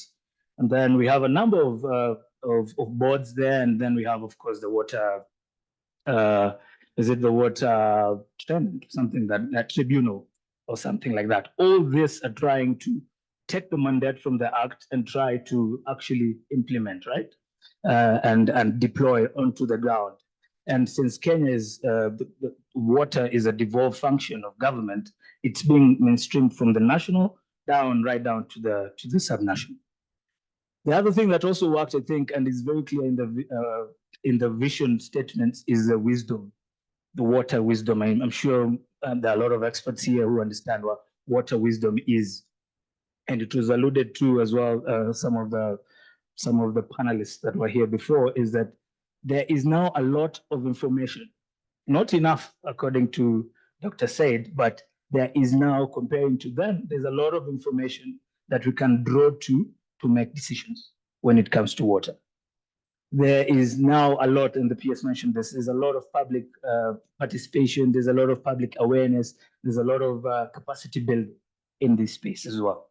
So that these three combined in large, yes, in terms of now pushing the vision onto different countries and onto the rural communities, yes, it worked. But then, of course, there's always room for improvement, and we've had this before as well. Because now, and this is not just for the water sector, but it's also for many other sectors, particularly around the climate change space, is that there is this implementation gap that exists. We have very good policies across Africa, but then there's an implementation gap that hinders or prevents or is a barrier to implementation. And some of this, of course, have been also alluded to. We have technical capacity gaps, we have data gaps, we have institutional arrangement gaps where there's lack of coordination, lack of standards and procedures on how to report and the rest. So in summary, you asked how effective, right? I think to some extent, we've made a lot of progress, right? Towards reaching rural and equitable access to water on the continent, but there is that one last mile. Of course, the vision is ending now 2025, but I'm happy that there's the strategy that IWMI have come up with. And I do not know, maybe it's a question to them, are they now going to carry forth the vision of Africa through the AU, through the Africa Water Vision 2025 to this 2024 to 2030. I think that for me, if we can have a large evidence-based kind of approach in the strategy and this, it will help push the vision. Yeah. Thanks, Kelvin. As the panel goes on, we had the Menti. Could you put on the slide that shows the QR code and on it? Yeah, so let's go on to Menti. There's some questions, reflections on the discussion going on in the panel and also from the previous session. And let's have your feedback there. Elizabeth, we are hearing a lot about strategies, action plans, reforms. What are the word? All these things, eh? But from the end user side, all these strategies are in play. Where are we seeing progress? Where is the farmer still being left behind? Yeah, thank you very much. I want to give you 5 letters that really points out the priorities of farmers. And then we see how IWMI and government and the farmers and other actors can collaborate to see that we make progress, because we can't keep lamenting of what has not worked. I think we really need to see how we can move forward. And the 5 letters are P, I, S, A, and M. P standing for policy, I standing for infrastructure, S standing for sustainability, A standing for access, and M standing for management. I think listening from all the speakers, the previous speakers, it's very clear that water is a very important resource. But then something that we are not pointing out clearly is that it is also a scarce resource. And as a scarce resource, we need to guard it very well. But what is happening is that we are seeing a lot of water waste. And I think what is missing in this discussion is the science bit. And this is where I want IWMI to focus on. Because when you look at the water that is wasted, especially when it comes to irrigation and where we have open irrigation, it's a lot. And of course, this directly affects the output. The other thing that is missing from our end as farmers is to be supported to understand how much quantity does this crop require. Because different crops require different quantities of water. But also on this particular crop, we want to be supported to know how much water is needed when I'm planting, how much water is needed when the crop is flowering, and how much water is needed when I'm harvesting. I think it's very key. And of course, if that is not well addressed, then the output is affected. Of course, with climate change, there is scarcity of water. So from the farmer's end, we need to be provided or assisted with technologies that are going to help us in terms of conserving water. The traditional methods that we know are the mulching, the growing of cover crops. We are trying to be innovative, come up with pits for those that are in cassava production, but there are just few. So can IWMI interest in itself in those aspects so that we can be supported and guided on how to conserve water? The other area is that we have competing interest for water. We have the crops here, they need water. We have animals here, they need water. We ourselves as people, we need water. And the water that is available is not enough. So how do we make sure that we have enough water for everyone? Coming to the case of Kenya, I'm a Ugandan, but I always move to the field in Kenya. Yes, you will agree with me that there is a lot of borehole drilling in Kenya. In fact, in some cases, within just half an acre, 1 acre, you will find a borehole. And yet, and I stand to be collected, the required spacing of boreholes, I think it's around 1 kilometer distance from each other, but I stand to be corrected. So what does this mean, these boreholes that we are seeing coming up? Is there any policy that is regulating them? Because if we have less water on the surface, it means it will affect water under surface. So meaning that if these aquifers are not rehabilitated, then in the long run, we will not have water. It's only those that will have dug deep boreholes that will be able to have water. So can we have some policies maybe regulating such so that we are clear? And if not, can we have interventions? Or can we provide alternatives? Let's say around policies around water harvesting, Where I come from, it rains in the morning up to 3 p.m., but by 6 p.m., you will see kids following the running water down to the streams to collect the same water. So can we have policies that are supporting water harvesting?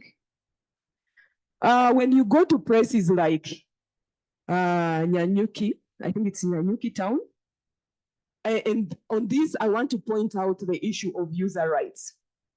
You realize that when it's the wet season, the town is full of water. But then when it comes to the dry season, there is no water.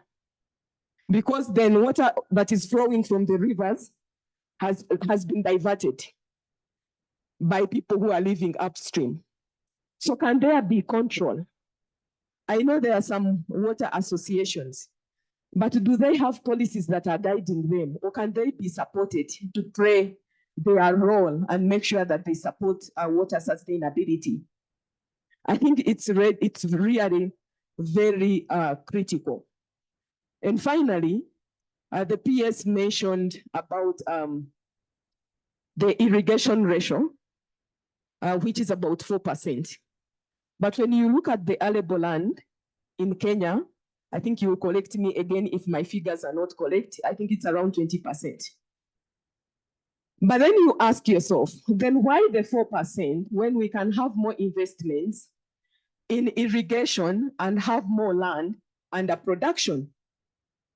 Maybe the issue is around access to the irrigation infrastructure. Or maybe it's not the issue is around the cost. Because the far you are from the water source, the more expensive it is. And the more bigger the technology that is needed. Because when you're near the water source, then you can use the manual irrigation equipment, you can use solar irrigation equipment. But then when you're very far from the water source, maybe you would need something that requires hydroelectric power. So I think those are some of the important things that are needed. And I want to stress and emphasize the need of ecosystem approach where we all need to sit together and have partnerships that can work. Thank you. Thanks a lot. Thanks, Elizabeth.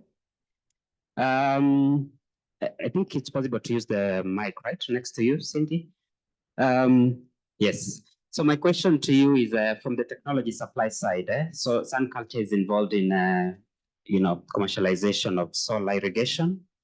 It's quite expensive, for a smallholder farmer to access these technologies because of the upfront costs, which is a key barrier. So from your experiences in SunCulture, what financing modalities have worked in breaking down these barriers and enabling access to these innovations? Yeah, so I'll start by first responding to Elizabeth and tell you that I am happy to report that SunCulture has has good solutions to a few of your problems. So as we wait for PS to deal with the other problems that touch all of us, I can talk to you on the side because SunCulture is in Uganda as well.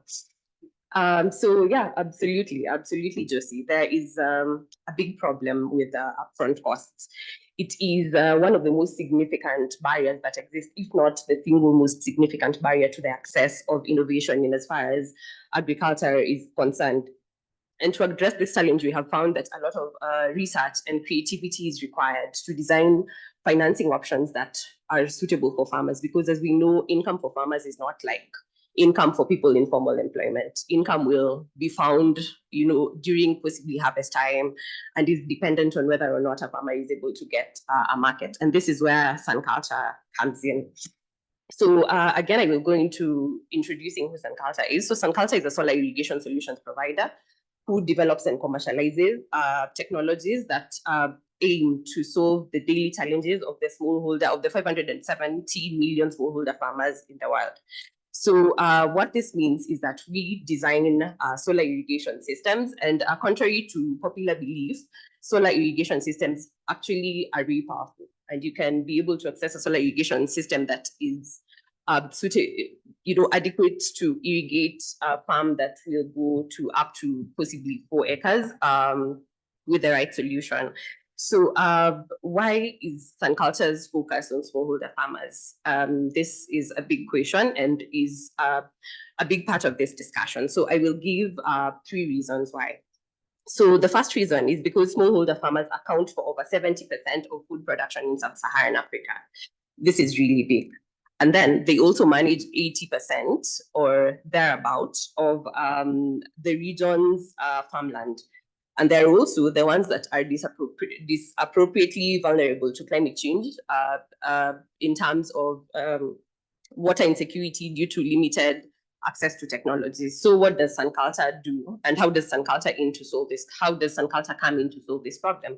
So there's various options that we have come to and are the solutions to smallholder farmers in terms of upfront costs for upfront finances for access to solar irrigation systems. So the first one is the pay-go model, which is a modality that allows for a farmer to come in, express interest in a product, and then pay an upfront down payment that is usually calculated based on a farmer's income and ability to make payment.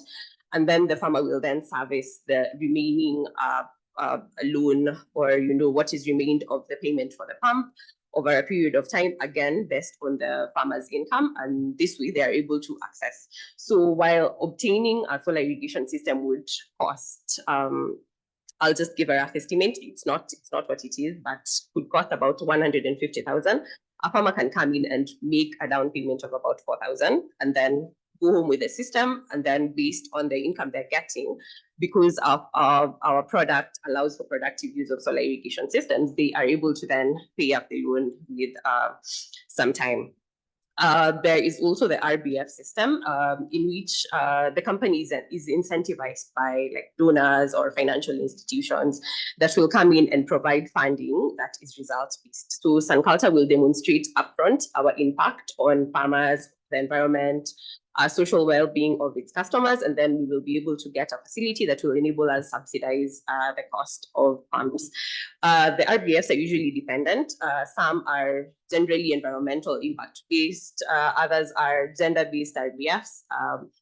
But this also keep the costs quite affordable. And the fact that a product is already affordable at first sight attracts a lot more farmers to come in and go into the pay-go model, because a large sum will then repel them. So with RBFs, we are able to reduce prices and we're able to get a lot more farmers coming in to go in through the pay-go model. There is also the carbon financing mechanism. So SunCulture also has, as one of its arms of business, a carbon business. How our carbon business runs is that we provide solar irrigation solutions, which is a clean energy solution for irrigation. By doing this, we are displacing a number of petrol-powered and diesel-powered generators or pumps in the field. So as we displace, and we are able to report about 50%, 40-something% of our farmers already, our portfolio farmers, having been displaced from the use of diesel and petrol-powered generators. So with the 50% that we have, with our customer base currently standing at over 50,000, we are able to generate credits. And then with the benefit sharing mechanism that comes with the generation and sale of carbon credits, we are able to subsidize our pumps. The final initiative that SunCulture has that could also be explored to try and curb the initial cost crisis for farmers is government partnerships. So as the PS has mentioned, there's interactions between SunCulture and various government institutions, State Department of Irrigation for this particular conversation, to try and see what could go into policy that could, make possibly taxation a little less punitive, irrigation laws and permitting that is required by smallholder farmers a bit more bearable by smallholder farmers. So there's interaction to try and adjust costs. There's also interaction to try and seek investment and subsidy programs through the government and other donor institutions. So those are the initiatives that we have.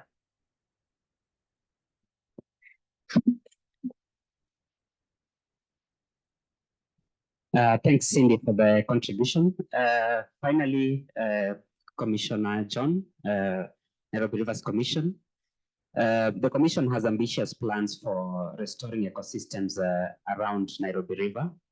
So what do you see are the key challenges in achieving those goals, and what opportunities do you see bearing in mind what we discussed with the IMI strategy?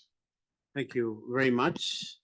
I don't know if I'm to say that I'm privileged to have been born in Nairobi, or it's not a privilege, but let me say it's a privilege because I had an opportunity of swimming in Nairobi Dam. I had an opportunity of fishing in Nairobi Dam. Most of you, maybe some of you cannot imagine what it is today. Currently, Bwana PS, which I know, Nairobi Dam is a sewage pit. We had a yacht club. We used to call it yacht. I don't know when it changed to a yacht. And there was a sailing club, but there's no water now. There's nothing. What we get there is sewage, raw sewage, right? And what I can say is that through his wisdom, the president organized the river regeneration project, which is a phase 2. We are going to connect the 27 kilometers with a new sewage line, both sides, meaning 54 kilometers. This is going to tap all the sewage that has been being dropped in the river to now go where it's supposed to go. That is number one. Number two, we have been fighting on how to maintain our wetlands. All these rivers survive on wetlands, which are already there. We are regenerating them. We are reconstructing them. We are maintaining them. But the problem is number 3, where there is a lot of construction around the riparian areas. So here's the deal. We're going to build 10,000 units of affordable houses around the riparian areas, around the rivers, whereby they also work as a buffer so that, again, people don't build on the riparian. The priority will be given to the people who have been moved in those areas. Those will be given the first priority. Number 4, we are already employing 20,000 youth in Nairobi for the last almost 1 year. We are going to employ an extra 40,000, and this was made by the president last month when he launched the second phase, and this is ongoing. So again, there's an opportunity for our youth to get new employment, be focused, and mostly the youth that are being employed are the youth that were involved in criminal activities around the riparian areas. The other thing is very important is that we have subdivided the rivers into 18 units, whereby we are going to have centers, recreation centers, and we have partnered with many organizations, including the UN, so that we have fabricated centers where the youth can have internet, they can have areas to play. There are some stadiums which are coming up, and these are areas where culture will be developed, prayer areas, and just recreation areas. These are going to be 18 areas. The challenge is we still have a lot of gaps in terms of convincing also the people around the riparian areas. This is work ongoing by a multi-agency team. Of course, there are areas that we may need support from partners. When I was looking at the strategy that was presented today, I saw a lot of synergy, and I want to ask for partnership because I'm also in one of the teams that is looking for partnership so that we can see how we can elevate and achieve the goals within the 3 years term that we are there in the office, and achieve and be able to give water, cleaner water for irrigation, cleaner water for usage, and also a better environment where you'll see a river, you'll be able to cycle from Museum Hill to Lakisama, because we are going to have also roads around the rivers where you can cycle and move around along the rivers, the riverine, and it's going to be well lit. It's going to be a nice area. You can picnic, and it's going to be a change. I can promise you. So thank you very much for your time. Thank you so much. We are looking forward though to an even greener Nairobi, yeah, and cleaner one. It's time for cocktails, but we have to, have some feedback. I'll invite one question or comment from this side, one from this side, and one from this side. So, the gentleman over there, then the lady at the back. Anyone from this side? The gentleman at the back, yeah? But we are putting up an email address where you can still send your feedback, both on the strategy and on the panel discussion, so that we can have more engagements. Let's start from here. Thank you very much, presenters, the panelists, the moderator. Sylvester Dixon Baguma is my name. I'm the Interim Executive Director of ASARECA. I want to thank IWMI because we implemented a project together under the Ukama Ustawi initiative, and this project is coming to an end. As ASARECA, I think our component must be ending in this June. When you are presenting, Dr. Ingo, and especially on the partners, I didn't see ASARECA, and we're talking about partnership. Anyway, I don't doubt why we don't work as partners. We work as collaborators. Even the last question on the Menti is talking about what area would you collaborate in instead of partnering with us. Yeah, when you're partners, you sink together, you sail together. When you are collaborators, if someone is sinking, you detach and let this person sink. So, in the project that's ending, we even co-published papers. May I know that one of the lessons learned during that project implementation was that working with SROs was not good, and therefore I should go directly to the NARIs. Thank you. Thank you for that question. Let's take all the questions. Yeah. Thank you so much for this opportunity. My name is Nancy Owino. I'm the founder for Nature Target Initiative Forum. Nature Target Initiative Forum is a youth-led organization. We are based here in Nairobi. Our main focus is on environmental governance, youth entrepreneurship, on majorly on agripreneurship and economic empowerment.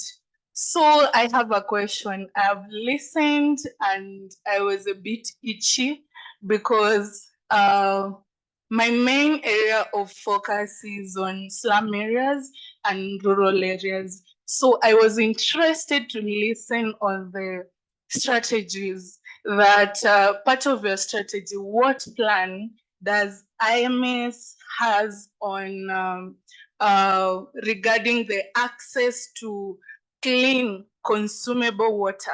Because in Kenya, we have partly areas that are extremely dry and some areas that have water.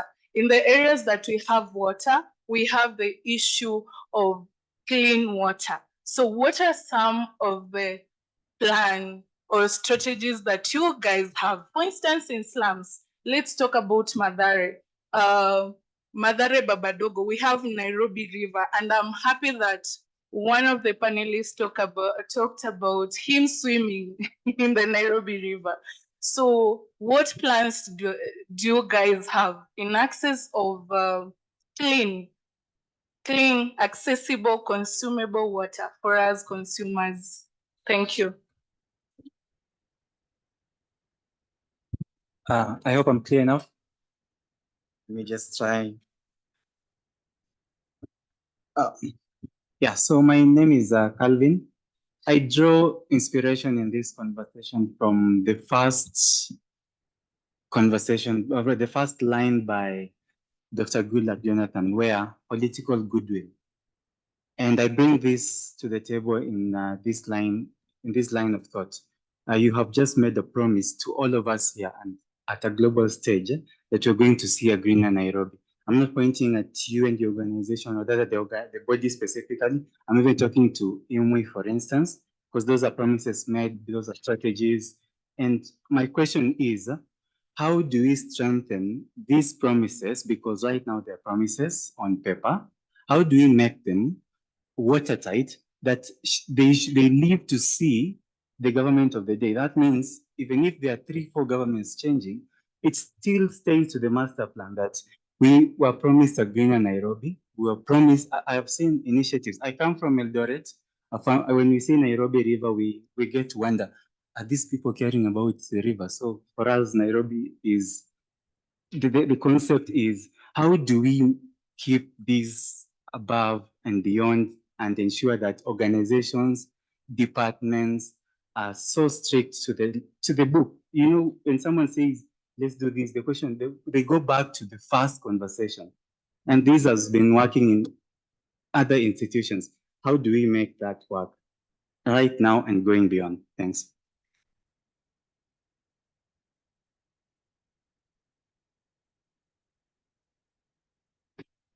Yeah, true. Thank you very much for that very difficult question. I'll attempt to answer it. I think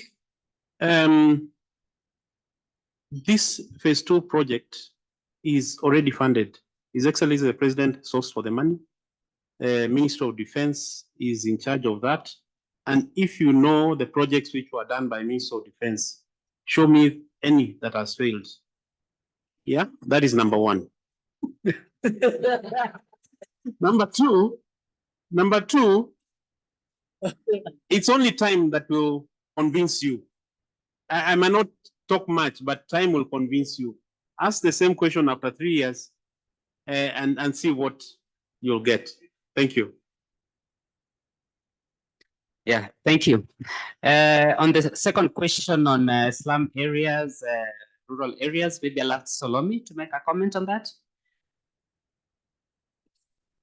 Yeah, my name is Salome Gabriel-Xavier. I'm a senior researcher at the International Water Management Institute based in Ghana office. So we do have a research group, which we call as Integrated Circular Economy Transformation Research Group, which is looking at creating value from waste. So we have mentioned it here briefly on the wastewater and also on some of the innovations which Inga has touched.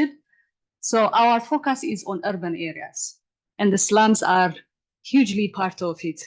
And we have worked with some informal sectors. For example, if you look at the slums, there is informal recycling business going on. And our entry point may not necessarily be on provision of sanitation, but at the end of the sanitation value chain. So we have worked on building capacities of the informal recycling businesses. For example, in Kisumu, we have established like a briquette making business for women who were using rudimentary methods to produce briquettes.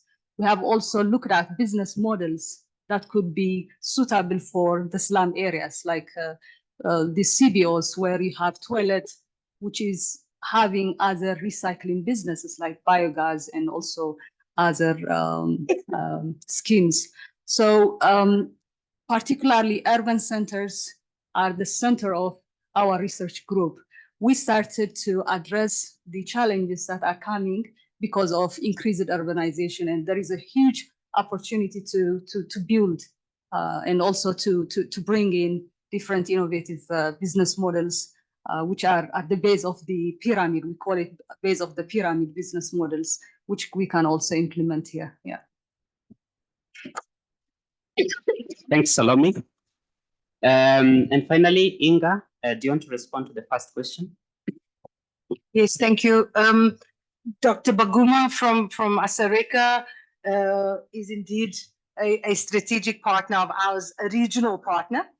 So the work extends beyond Kenya. In the same way that we work with CODESA, these are our key regional scaling partners, regional networks of national agriculture research centers. And Dr. Baguma, we look forward to working with you also under the Scaling for Impact program, which is a new program building on the good work of Kamaustawi, where we developed that learning alliance. It's really key to keep that engagement going. So we look forward to continuing to work with you. So apologies, the slide was, limited. We didn't include certainly all of our partners in East Africa, but rest assured, we continue together. Thank you. Thanks a lot. So finally, I'm going to hand over to Dr. Olufunke Kofi, our Africa Director for Research Impact, to lead us through the closing session. But before that, may I request all the IMI staff to just stand up? All IMI staff, please. Yes, yes. We could not exhaust the conversations in this 2-hour session, yeah? So as we go for the cocktails, please grab these people, ask them questions, talk to them.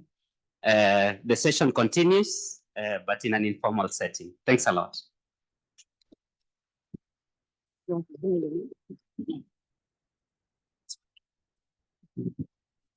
Okay, can we just clap for yourself? Just clap for ourselves. Wow, 2 hours. I can see a lot of expectations. People are really very excited about water, and it's really very good to be excited. And I really like the way we set the tone for this meeting, that by saying that water is life. I'm very happy because that is very consistent with our strategy. Water indeed is life. And thank you very much for all your contributions. Thank you, Sarah, for telling us about your continuous involvement and desire to continue to IFAD's desire to continue to collaborate with IMI. We do appreciate, I remember very well all the work we have done together in East Africa under the Ag Water Solution Project, and it's evolving with small-scale irrigation. So thank you very much for the commitment. Listening to the peers, it was like you were kind of reading the R4D mission of at least 4 out of our 14 research group missions in IMI, because you talk about everything we wrote down in our R4D mission. We have 14 global groups that are set up to support the Kenya office. So all the people that stood up, they are coming from different countries in Africa and Asia, and we are working in different research groups. So let me just mention one. There are several of them. From what you said about irrigation, how you want to transform it to begin to look at profits, begin to look at service payments. We're looking at irrigation as a service, as a model, for example, promoting it in different parts of the world. You refer to Pakistan, and Pakistan is just like our second headquarter office. Over 30 years with IMI worked there to support the irrigation sector, and we're still supporting. So there are many lessons that we can learn from there that we can bring to bear. So thank you very much. And I must tell you that when I received a soft copy of your plan, I sent it around to many countries in Africa, particularly my country. You can guess where I come from. They don't have such plan. And so we are set up to really support you, to show that example to other African countries. At least in my capacity as African Director for Research Impact, that is what I'm doing to promote IMI's related work all over Africa. So we're going to support that as much as possible. I told them that this is an example of what Kenya is doing. Everybody should start doing this, our country. So thank you very much. Just keep at it. I noted what you said about de-risking private sector and also farmers and all that thing you proposed to do. Really very good. Your emphasis on fleet was really very exciting, because exactly that is what we are set to do. Not only fleet, but also large-scale irrigation too, water management and all that. So those are the things that we can support you with. So thank you very much for that. And there are quite a lot of things that came up during the Menti too, which I think are very, very relevant to what we do. So I want to thank every one of you. Thank you, Peter, for highlighting what we need to do about scaling, exactly what we need to do. And the CGIAR has also set up the mechanism for us to do it through the Scaling for an Impact program. Even within IMI, we have bigger strategy around scaling, which I think you probably know about. You've been supporting us for a long time. So thank you for emphasizing the role of science in helping to really bring these innovations to scale. And I want to refer to Elizabeth. I'm very excited with what you said. You talked about the need for irrigation scaling. Actually, we have some of these tools.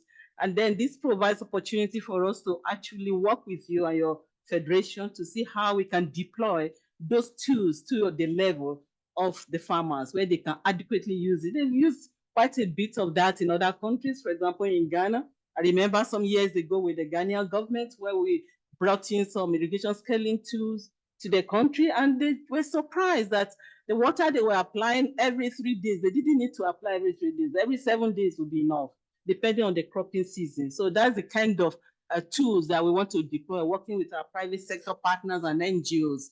And also noted your concern about multiple use of water. And in the context of our overall water resources management and hydrology, we look at that. Even though we are not providing water directly, domestic water supply to users, where we're looking at water allocation and water resources management for multiple use purposes. That is some of the things that we address. So we will remember to actually consider all these recommendations that you have made. And Commissioner, thank you very much. We are also open to partnership. The whole of this week is about partnership. And yesterday at the session I had also on partnership with Asarica, I noted that you partner with about 180 institutions. That was really a large number of people. We continue to strengthen that collaboration at the institutional level. Though UU has ended, we have scaling for impact, it will also end, but the institution remains. So we're moving beyond just individual partnership and collaboration to real institutional strengthening. That is what we are set to do. So thank you very much, every one of you, for your contribution. And basically, from what my colleagues have presented, all we do is to co-generate evidence that will help us to build community resilience in this country, not only in Kenya, but also in East Africa, but also in Africa, because we are working in many, many countries. In fact, we have footprints in more than 30 countries in Africa, and we are set to bring that expertise and experience also to bear on what we want to do in this country, not to talk about Asian experience as well. So I want to say thank you very much, and thank you for registering. If you have not registered, please put your name on the sheet of paper. We hope to be in touch, keep you informed about how we are making progress with Kenya office and even all globally, IMI, so that we can share those experiences together. So thank you very much. I would like to welcome our panelists and all the speakers to come up here so that we can take a group photograph together. And before you go, remember to stay by Christine. She's going to hand over something to you, and then we're going to have a very nice time together outside. So thank you very much. So all the speakers, please, can you come forward? The panelists are still here. Sarah? Thank you very much. Yes. As the speakers come to the front, I would like to invite the rest of us to please go outside to join us for the cocktail reception. So please go outside to your right. You will see a section that we have demarcated for the cocktail reception.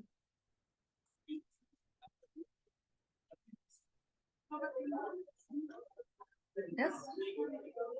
No, we changed. For our media colleagues, please liaise with Elizabeth, who's raising her hand for media interviews and to register your presence. We will also have a recording of the session online on YouTube. Thank you very much.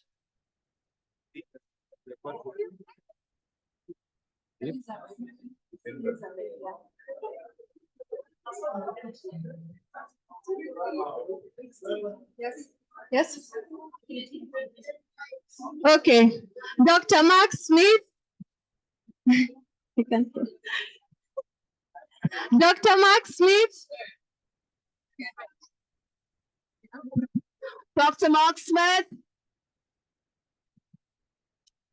Dr. Mark.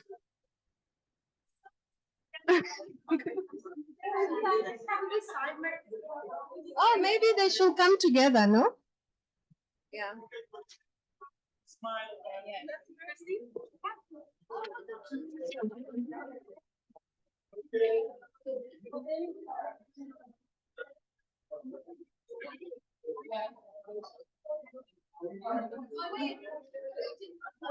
Wait. Okay, someone else. Where's Sandra? Dr. Sandra, can you please come to the front as well?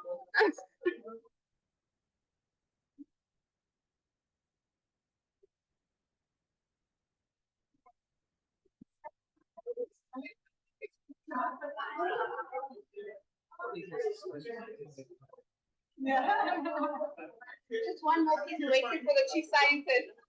Just one last picture. I'm sorry. Look to see. One more. No.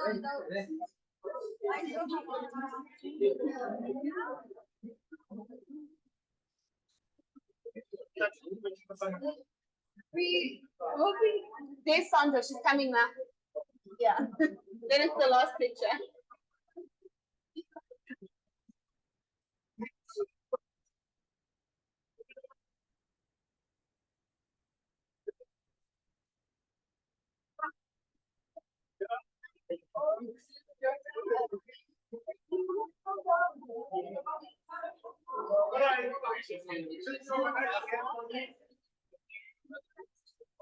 Do a big one with a smile.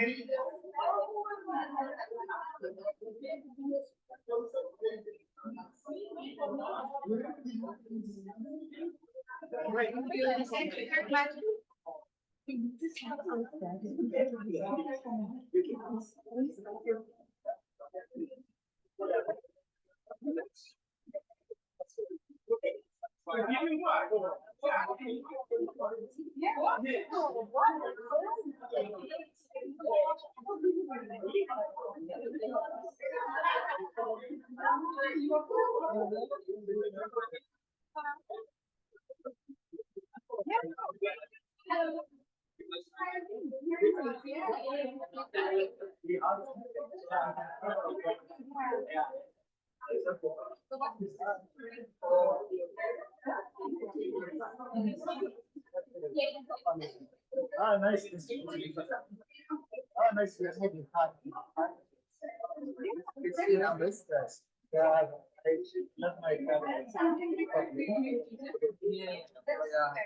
yeah, I love my family. Two, 5, 4. Yeah, so. You're right.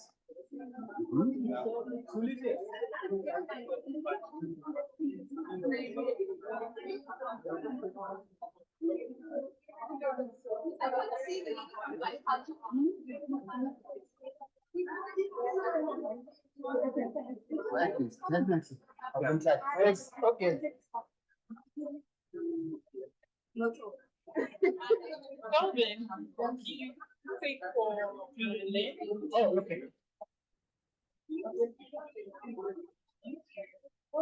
I have no idea where the name is. All right.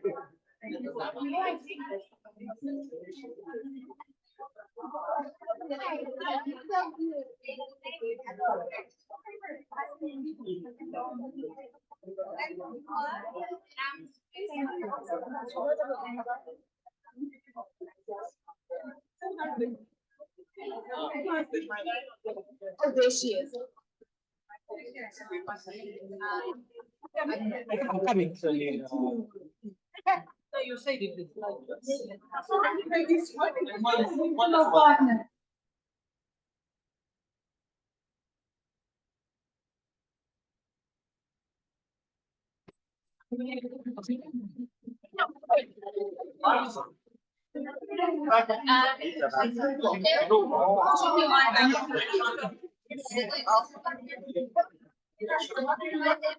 It's not working, try use it.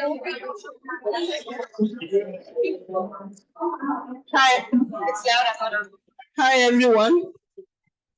Hello, everyone. So let's move outside. Let's go out for the cocktail. I just want to remind you that on Friday, IMI is having another session. On Friday, you will come to the water session from 8:30 a.m. We're going to have the real water session. Please join us on Friday. Thank you very much. I don't know where the venue is. That's why I wasn't able to talk about the venue. Because they're going to change it. Oh, okay, okay.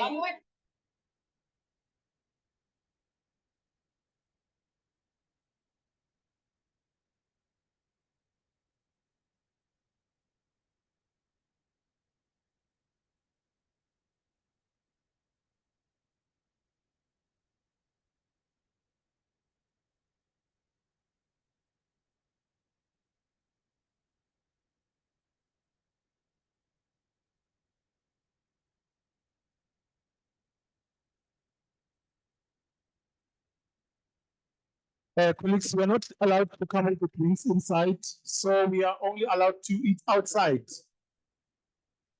Those ones with drinks and food, please stay outside.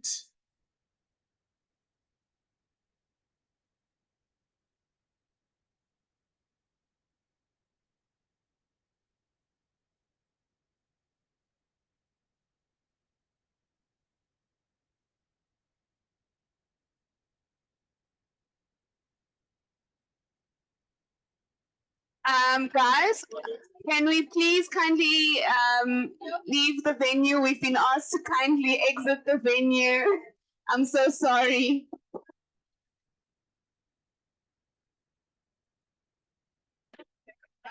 May we please kindly start making our way out? We are being asked to vacate the venue.